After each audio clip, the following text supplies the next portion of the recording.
Bonjour et bienvenue. Aujourd'hui, nous allons aborder un sujet délicat, une blessure souvent invisible qui prend racine dans l'enfance et dont les échos se font sentir tout au long de la vie d'adulte. Il s'agit de l'expérience de grandir dans une famille avec un parent narcissique. Mais nous n'allons pas nous concentrer sur la figure ouvertement abusive. Nous allons plutôt tourner notre regard vers l'autre parent. Celui ou celle qui, en apparence, n'était pas le problème, mais dont le comportement a pourtant laissé une empreinte profonde et complexe. Vous n'avez peut-être pas compris toute la situation lorsque vous étiez enfant, mais en devenant adulte, vous avez sans doute commencé à assembler les pièces du puzzle. Vous comprenez aujourd'hui pourquoi ce parent était si souvent préoccupé, distant, absorbé. Le défi, cependant, est que sur le plan émotionnel, somatique et physiologique, cette préoccupation parentale a été ressentie et vécue par l'enfant que vous étiez comme un manque d'attention, voire un abandon. Et ce ressenti est une réalité. Ce sujet aborde deux dynamiques distinctes mais souvent liées. La première est celle où le parent non narcissique vous a utilisé comme son thérapeute, son confident, vous chargeant du poids de ses problèmes d'adulte. La seconde est celle où, en tant que parent coparentant avec une personne narcissique, vous êtes tenté de chercher du soutien auprès de votre enfant, d'une manière pour laquelle il n'est absolument pas préparé. Soyons clairs. Aucune de ces situations n'est saine pour un enfant. Plongeons au cœur de cette dynamique complexe. Dans une relation avec un partenaire narcissique, l'isolement est immense. La solitude est profonde. Le sentiment d'impuissance peut être total. Dans ce désert affectif, il est parfois tentant pour un parent de se tourner vers la seule personne qui semble offrir une oreille attentive et un cœur ouvert. Son propre enfant. Certains parents pensent même bien faire. Ils se disent qu'en expliquant à leur enfant le chaos qui règne, ils le déculpabilisent, lui montrent que ce n'est pas de sa faute. Mais en partageant les détails sordides de la relation, la méchanceté de l'autre, leur tristesse, leur solitude, leur sentiment d'avoir gâché leur vie, ils imposent à l'enfant un fardeau bien trop lourd pour ses jeunes épaules. Si vous êtes ce parent, s'il vous plaît, ne faites pas cela. Trouvez un thérapeute. Rejoignez un groupe de soutien. Parlez à un ami. Tenez un journal. Tout, sauf confier cela à votre enfant. J'ai une empathie immense pour la détresse des personnes prises au piège dans de telles relations. Le besoin de valider sa propre réalité face au gaslighting constant est immense. Je le comprends. Mais l'enfant ne doit jamais être cet allié. Si vous avez vécu cela enfant, vous savez à quel point c'est destructeur. Devoir être le soutien du parent qui subit la méchanceté de l'autre. Écoutez ses récits, essayez de lui remonter le moral, parfois même servir de bouclier humain entre les deux. Devenir à la fois l'ami, le thérapeute de son parent, tout en essayant désespérément de rester un enfant. C'est une mission impossible. Ces enfants se sentent souvent profondément seuls, porteurs d'un secret et d'un poids que leurs camarades ne peuvent imaginer. Ils doivent non seulement naviguer dans la relation complexe avec le parent narcissique. Ce sentiment constant de n'être jamais assez bien, la tension, l'anxiété, la perte d'estime de soi, mais ils doivent simultanément endosser le rôle d'un adulte. Réconforter un parent quand on est soi-même terrifié. Lui redonner le sourire quand on est soi-même triste. Cela prive l'enfant du temps, de l'espace et de la sécurité nécessaires pour simplement être un enfant. Pour développer sa propre identité, ses propres intérêts, pour que ses propres besoins soient entendus et validés. Au contraire, on lui apprend non seulement que ses besoins ne comptent pas, mais qu'il doit en plus prendre en charge les besoins d'un adulte, une tâche pour laquelle il n'a ni les outils, ni la maturité. Cet héritage, celui d'avoir été le parent de son parent, a des conséquences durables. À l'âge adulte, ces personnes sont souvent profondément anxieuses. Elles sont sujettes à des relations fusionnelles, enchevêtrées, où elles attirent des partenaires qui, comme leurs parents, attendent d'elles une aide et un soutien inconditionnel. Elles s'épuisent à être tout pour les autres, tout en négligeant de prendre soin d'elles-mêmes. Le rôle de sauveur ou de réparateur qu'on leur a assigné dans l'enfance persiste bien souvent toute leur vie. Vous pourriez reconnaître que, finalement, aucun de vos parents ne vous a jamais vraiment vu comme une personne distincte, avec vos propres besoins.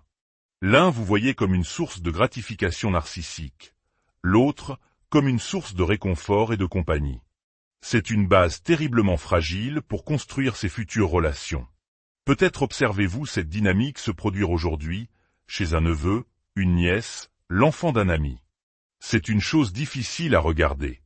Et nous savons que donner des conseils sur l'éducation des enfants est souvent comme mettre la tête dans la gueule du lion. Mais si vous êtes proche d'un parent qui agit ainsi, et que vous êtes prêt à prendre le risque de sa colère, cela pourrait valoir la peine de protéger un enfant. Dites quelque chose, avec douceur. Je sais que tu traverses une période très difficile, mais c'est beaucoup pour ton enfant d'entendre tout ça. Je suis là si tu as besoin de parler. Cela ne sera pas facile, mais le mal fait à un enfant dans cette situation est considérable.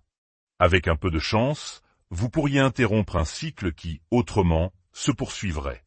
Ce qui complique encore les choses, c'est que certains enfants s'enferment dans ce rôle. Ils apprennent très tôt que les relations sont transactionnelles. Ils peuvent même se sentir spéciaux, utiles, valorisés d'avoir cette fonction auprès de leurs parents. Cela leur donne un sentiment d'importance qu'ils ne trouvent nulle part ailleurs dans ce système familial dysfonctionnel.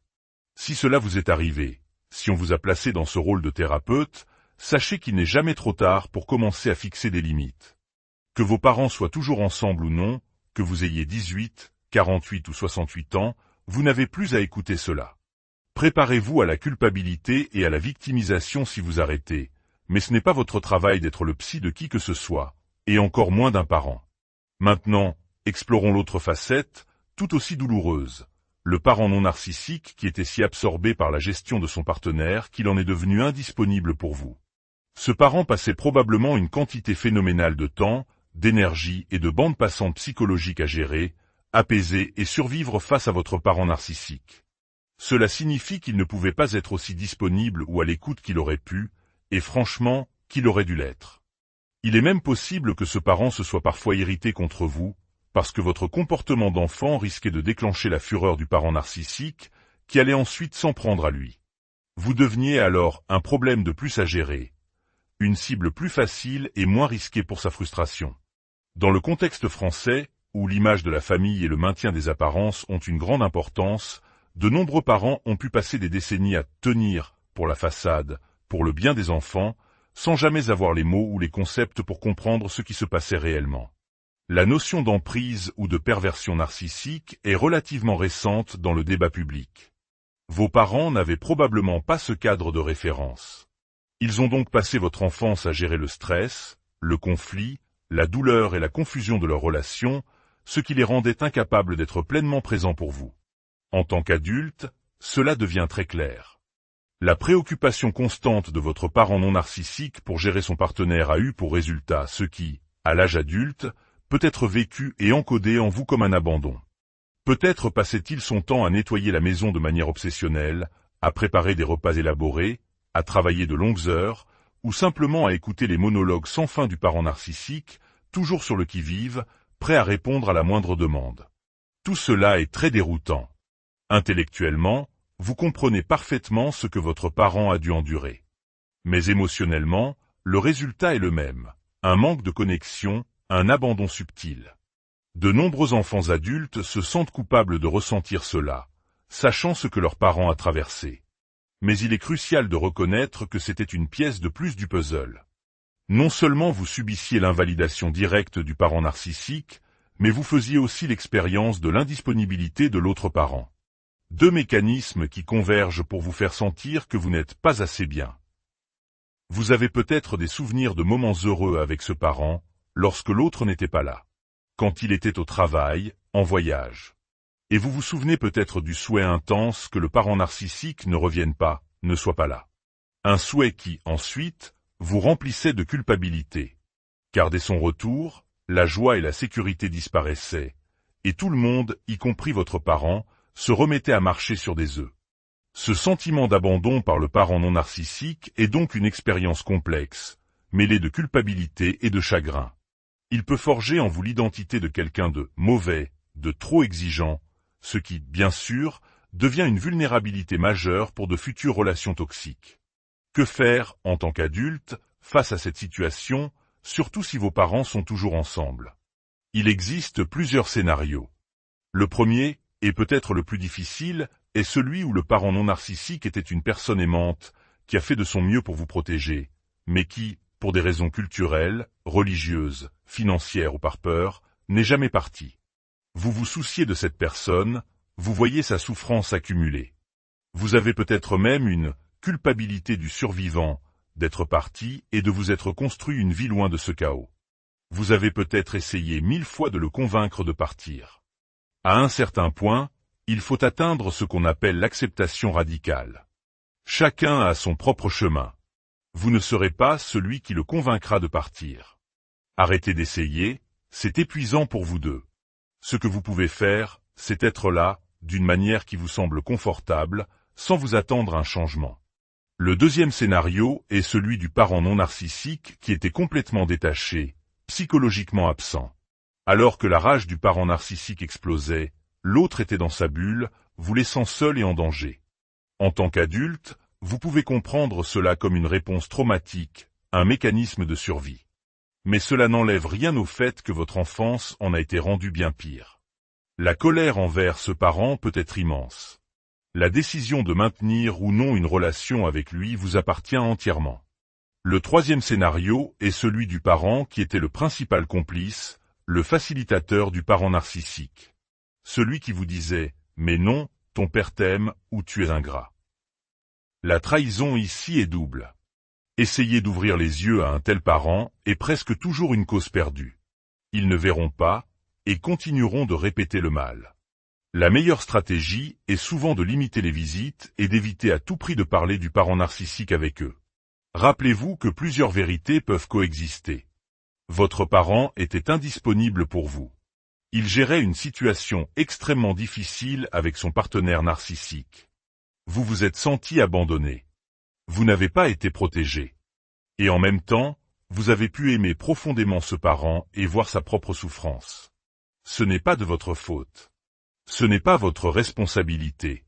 Vous autoriser à nommer cette expérience abandon ou manque d'attention peut vous aider à briser vos propres schémas d'autoculpabilisation. Vous n'avez pas demandé cela. Voir la situation avec toutes ses nuances, sans chercher un coupable unique, est la clé pour sortir de la dissonance cognitive. Si votre parent exprime un jour des remords, du chagrin ou de la honte, ce n'est pas votre fardeau à porter. Vous êtes l'enfant, même si vous êtes tous les deux adultes. C'est aux parents de reconnaître les faits.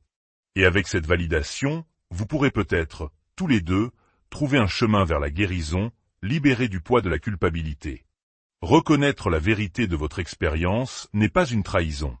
C'est la première étape pour vous libérer